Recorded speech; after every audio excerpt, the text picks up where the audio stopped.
Hello అండి. అందరికీ నమస్కారం. Welcome back to our channel. ఈరోజు మన ఛానల్‌లో మరొక కొత్త రెసిపీ వచ్చేసి రవ్వతో చాలా సాఫ్ట్‌గా గులాబ్ జాములను ఎలా చేయాలో చూద్దామండి. ఇంట్లో గులాబ్ జాముల పౌడర్ లేకున్నా కూడా ఇలా రవ్వతో చాలా సులభంగా చేసుకోవచ్చండి.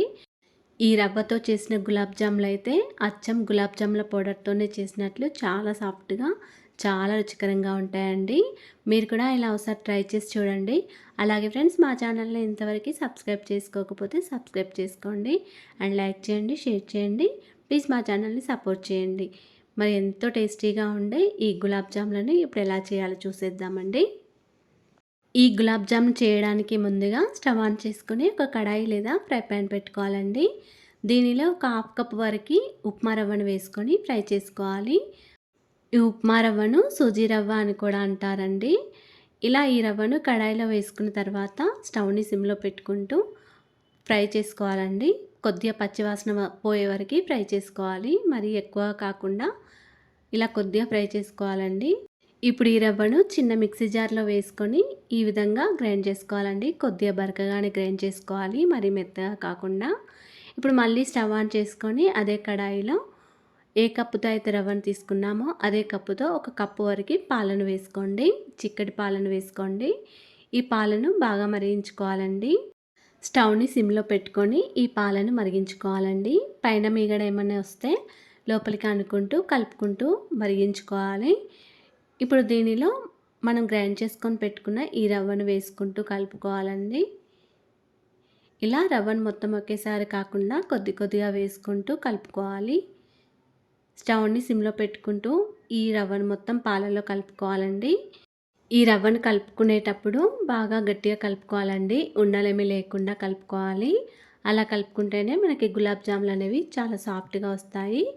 ఇప్పుడు ఇలా కలుపుకున్న తర్వాత దీన్ని ఒక 5 మినిట్స్ వరకు మూత పెట్టుకొని ఉంచుకోవాలండి. ఇంతలో మనం పాకానికి ప్రిపేర్ చేసుకోవాలి. ఈ గులాబ్ జాముల కోసం పాకాన్ని ప్రిపేర్ చేసుకోవాలండి. ఒక కడాయిలో ఒక కప్పు వరకు చక్కెరను వేసుకోండి. ఏ కప్పుతో అయితే రవ్వను తీసుకున్నామో అదే కప్పుతో ఒక కప్పు వరకు చక్కెరను వేసుకోండి. దీనిలో ఒక కప్పు పావు లేదా కప్పున్నర వరకు వాటర్ని కూడా వేసుకోండి. ఇప్పుడు స్టవ్ ఆన్ చేసుకోండి. స్టవ్ని మీడియం ఫ్లేమ్లో పెట్టుకొని ఈ చక్కెరని పూర్తిగా కరిగించుకోండి. ఇలా గరిటెతో కలుపుకుంటే తొందరగా చక్కెర కరిగిపోతుందండి. ఇలా గరిటెతో కలుపుకుంటూ చక్కెరని కరిగించుకోవాలి.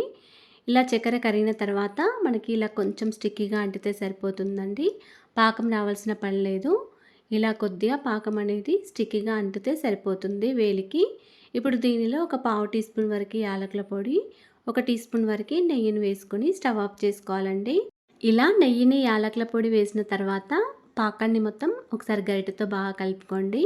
ఇప్పుడు దీనిలో ఒక టీ స్పూన్ వరకు నిమ్మరసం కూడా వేసుకోండి. ఇలా నిమ్మరసం వేస్తే మనకి పాకం అనేది గట్టిగా అవ్వదండి. గులాబ్ జాములు సాఫ్ట్గా చాలా బాగుంటాయండి. ఇప్పుడు ఈ పాకం పైన ఇలా మూత పెట్టుకొని పక్కకు పెట్టుకోండి. ఇప్పుడు మనం పక్కకు పెట్టుకున్న ఈ రవ్వను తీసుకొని రవ్వను మొత్తం ఒకసారి బాగా కలుపుకోవాలండి. ఒక 5 మినిట్స్ వరకు ఇలాగే కలుపుకుంటూ ఉండాలండి. ఇలా మద్దన చేసుకుంటూ బాగా కలుపుకోవాలి. అప్పుడే మనకి గులాబ్ జాములు అనేవి పర్ఫెక్ట్గా వస్తాయండి. లేకపోతే మనకి గులాబ్ జాములు కరెక్ట్గా రావు. అందుకే రవ్వ మొత్తం చాలా సాఫ్ట్గా అయ్యే వరకు బాగా కలుపుకోవాలి. ఒక 5 to 7 మినిట్స్ వరకైనా కలుపుకోవాలండి. ఇలా కలుపుకున్న తర్వాత దీనిలోకి కొంచెం యాలకుల పొడి, చిటికెడంతా సోడాను వేసుకోండి, వంట సోడాను. తర్వాత దీనిలోకి ఒక టీ స్పూన్ వరకు నెయ్యిని కూడా వేసుకోండి. ఇలా నెయ్యిని వేసిన తర్వాత మళ్ళీ ఒకసారి బాగా కలుపుకోండి. దీనిలోకి వంట సోడాను ఒక చిటికెడంతనే వేసుకోండి, ఎక్కువగా వేసుకోకండి. ఎక్కువగా వేస్తే మాత్రం గులాబ్ జాములు అనేవి ఆయిల్లో వేసేటప్పుడు మొత్తం విరిగిపోతాయి. అందుకే కొద్దిగానే వేసుకోండి, ఒక చిటికెడంతా.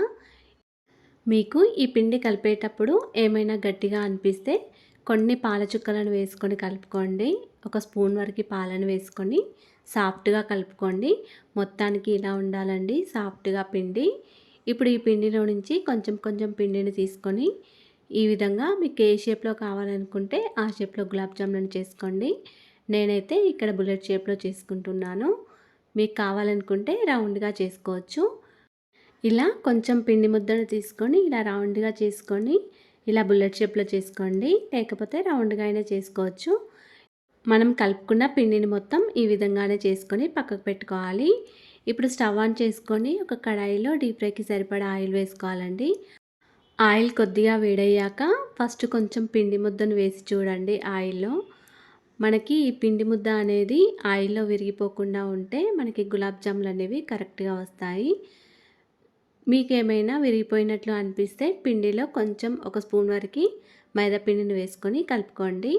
వంట సోడా ఎక్కువ వేసినా లేకపోతే పిండి కరెక్ట్‌గా కలపకపోయినా మనకి ఇలా ఆయిల్‌లో విరిగిపోతాయండి. అందుకే చిటికెడంతనే వంట సోడా వేసుకోవాలి. పిండిని కూడా చాలా సాఫ్ట్‌గా కలుపుకోవాలండి. అప్పుడే మనకి గులాబ్ జాములు కరెక్ట్‌గా వస్తాయి. మీకు ఒకవేళ పిండి విరిగిపోయినట్లయితే ఒక స్పూన్ వరకి మైదా పిండి లేదా మిల్క్ పౌడర్ వేసుకొని కలుపుకోండి. మీ దగ్గర మిల్క్ పౌడర్ లేకపోతే మైదా పిండి అయినా వేసుకొని కలుపుకోవచ్చు. ఆయిల్ వేడైన తర్వాత ఈ పిండి ముద్దలను ఒక్కొక్కటి తీసుకొని ఆయిల్‌లో వేసుకొని ఫ్రై చేసుకోవాలండి. స్టవ్‌ని మీడియం ఫ్లేమ్‌లో పెట్టుకుంటూ ఇవి ఫ్రై చేసుకోవాలి. అప్పుడే మనకి లోపలి వరకు వేగిపోతాయి. ఇలా మొత్తం ఒకేసారి కాకుండా కొన్ని కొన్ని వేసుకుంటూ ఫ్రై చేసుకోవాలి. ఇలా గరిటెతో స్లోగా కలుపుకుంటూ మంచి కలర్ వచ్చే వరకు ఫ్రై చేసుకోవాలండి. నెమ్మదిగా ఫ్రై చేసుకోవాలి. అప్పుడే మనకి లోపలి వరకు పూర్తిగా వేగిపోతాయి. ఇలా ఈ కలర్ వచ్చే వరకు ఫ్రై చేసుకోవాలండి. ఇప్పుడు వీటిని స్ట్రెయినర్‌లో తీసుకొని ఒక ప్లేట్‌లో వేసుకొని పక్కకు పెట్టుకోండి. ఇప్పుడు మళ్ళీ మరో వాయి వేసేటప్పుడు స్టవ్ ఆఫ్ చేసుకోండి. అప్పుడు కొద్దిగా ఆయిల్ చల్లబడుతుంది. ఆయిల్ కొంచెం చల్లబడిన తర్వాతనే మళ్ళీ మరొక వాయి వేసుకోవాలండి. పిండి ముద్దలను వేసుకోవాలి. ఇలా మిగిలి ఉన్న పిండి ముద్దలను కూడా వేసుకొని మళ్ళీ స్టవ్ ఆన్ చేసుకోండి. తర్వాత వీటిని మళ్ళీ ఈ కలర్ వచ్చే వరకు ఫ్రై చేసుకోండి. ఇలా మీడియం ఫ్లేమ్‌లో పెట్టుకొని స్టవ్‌ని మీడియం ఫ్లేమ్‌లో పెట్టుకొని ఈ కలర్ వచ్చే వరకు ఫ్రై చేసుకొని పక్కకు పెట్టుకోండి. ఇలా ఫ్రై చేసుకున్న వీటన్నిటిని కూడా మనం పాకంలో వేసుకోవాలండి. పాకంలో వేసేటప్పుడు పాకం అనేది గోరువెచ్చగా ఉండాలండి. లేకపోతే గులాబ్ జాములకి కరెక్ట్‌గా పాకం లోపలి వరకు వెళ్ళదు.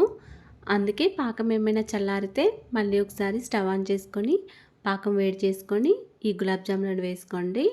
ఇలా వేసుకున్న తర్వాత ఒక 10 లేదా 15 నిమిషాల వరకు ఇలాగే ఉంచుకోండి. నేనైతే ఇక్కడ ఒక 10-15 మినిట్స్ వరకు చూపిస్తున్నాను.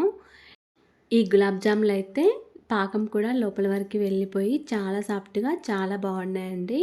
మీరు కూడా ఇలా ఒకసారి ట్రై చేసి చూడండి.